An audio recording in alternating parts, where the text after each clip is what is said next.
Yesterday on First Take, you called for Cathy Engelbert's resignation from her role as WNBA commissioner. When you hear Caitlin Clark there, how does that strike you? Doesn't strike me at all. Same reaction.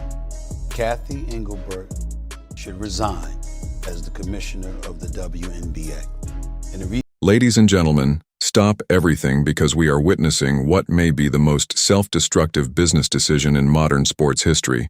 Just when people thought the WNBA had already hit rock bottom, the league office, led by Commissioner Cathy Engelbert, reportedly issued a formal warning to Caitlin Clark.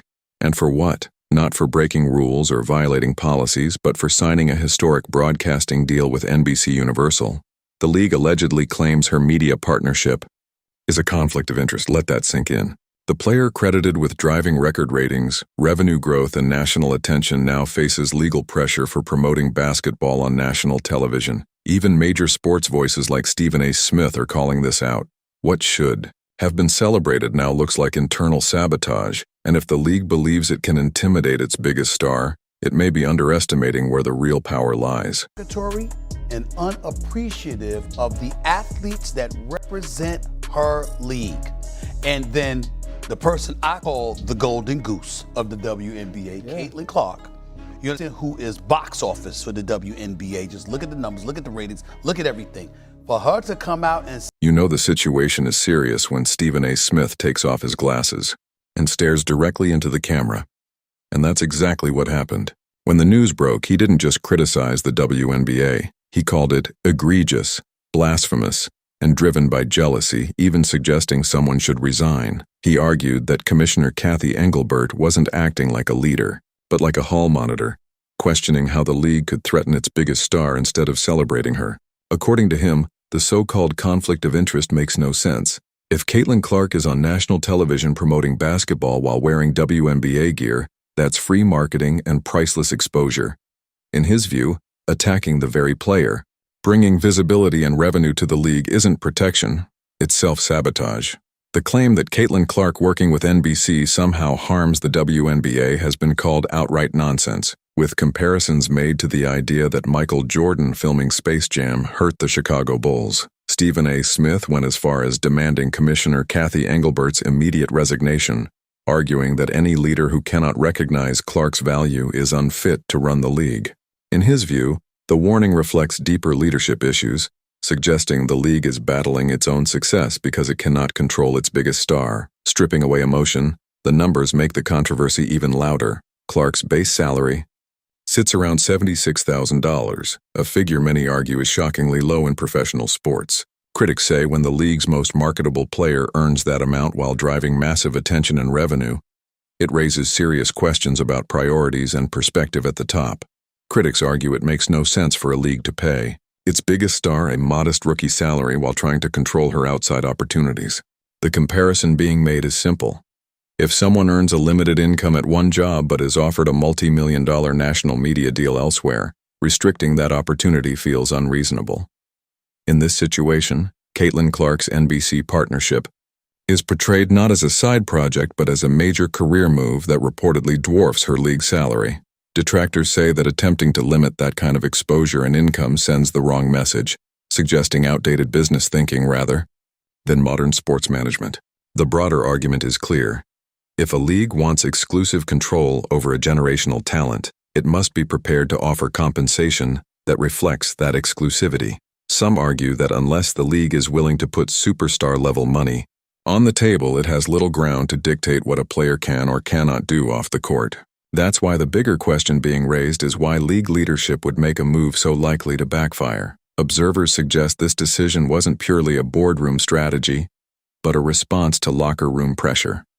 There's a growing perception of tension between longtime veterans who endured years of lower pay and limited exposure, and a new generation of stars who are landing massive endorsement and media deals early in their careers. That contrast has fueled resentment, and critics believe those internal dynamics are now influencing decisions at the top. What I said was that weak-ass response that Cathy Engelbert, I'm going to say it again because people thought I stuttered just there. I don't know how because I don't stutter. Weak-ass comment. I'm going to say it one more time. Weak-ass comeback. That's what she did. Critics argue that the warning against Caitlin Clark wasn't about rules or fairness. It was about jealousy. Some veterans reportedly felt it was unfair that she could work as a broadcaster while they practiced, and they pressured leadership to humble her. Instead of leading decisively, Commissioner Cathy Engelbert appears to have caved to that pressure, issuing a warning to appease the locker room. The reality is clear. Caitlin is the star driving attention, ratings, and revenue, and punishing her to make others feel better is counterproductive.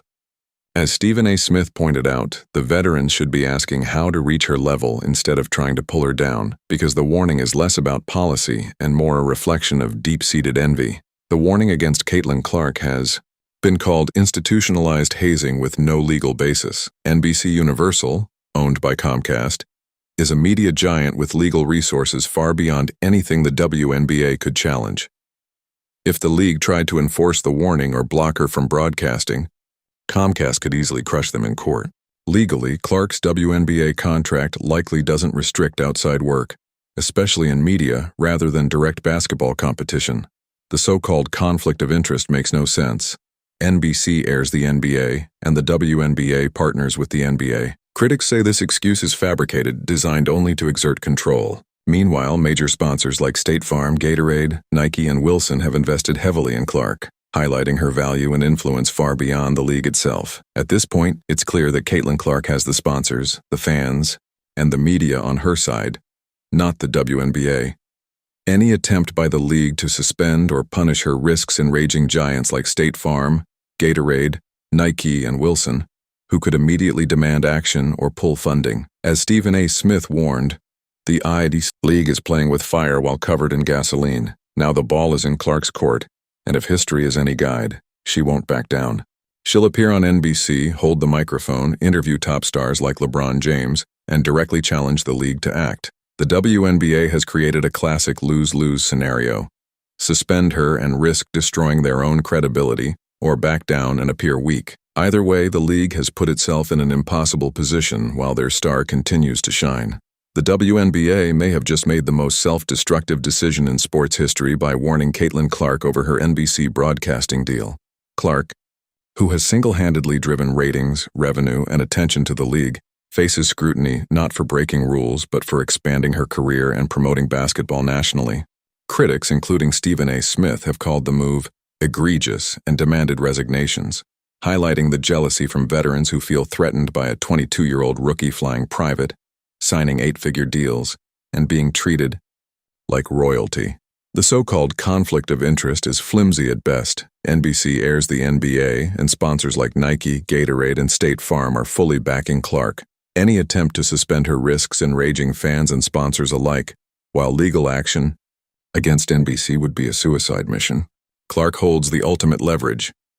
She can leave, go abroad, or focus entirely on broadcasting, while the WNBA depends on her like a drowning man needs oxygen. The warning exposes the league's broken leadership, pettiness, and outdated thinking, putting them in a lose-lose situation: suspend her and destroy credibility, or back down and appear weak. Meanwhile, Caitlin Clark will keep shining, holding the microphone, interviewing stars like LeBron James, and daring the league to act. The world is watching, Stephen A. Smith is watching, and the clock is ticking. Fix this or risk the league collapsing under its own mismanagement.